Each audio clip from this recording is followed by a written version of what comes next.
The longest leg on the journey to the lungs is that in the windpipe. The structure of the windpipe is yet another example of the perfect design of the human body. The walls of the windpipe are supported by C-shaped rings of cartilage. This allows movement in different directions. If the windpipe were made of flesh alone, the resulting softness would lead to constant blockages. That would make it impossible for us to breathe. If it were made of something as hard as bone, then our movements would be to a large extent restricted. Yet the cartilaginous structure which makes up the windpipe is perfectly suited to all kinds of movement, and it always remains open due to its flexibility.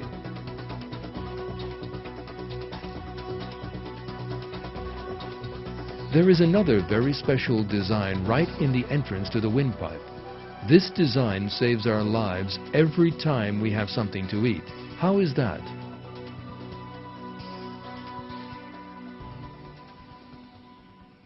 The esophagus and the windpipe lie side by side in the throat. One might therefore expect that when eating, as I am doing now,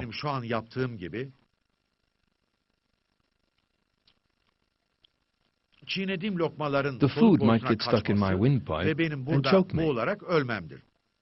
Yet nothing of the sort happens. Although I continue to eat and breathe, the food never gets caught in my windpipe. So what is it that protects me, and you of course, when eating?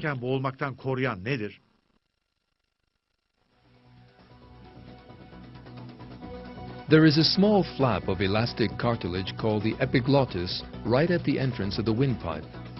This flap automatically closes the entrance to the windpipe during swallowing. During all the thousands of meals you have eaten, from babyhood right up to the present, you have swallowed tens of thousands of times. And every single time this little flap has closed the entrance to your windpipe at exactly the right moment. Although you are unaware of its presence and can exert no control over it, this little flap has saved your life by closing the entrance to your windpipe at just the right moment.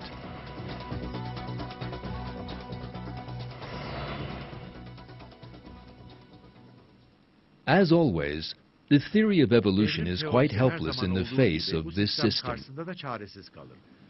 It is impossible for such an important system, the absence of which would be fatal to human life, to have come about by chance, stage by stage.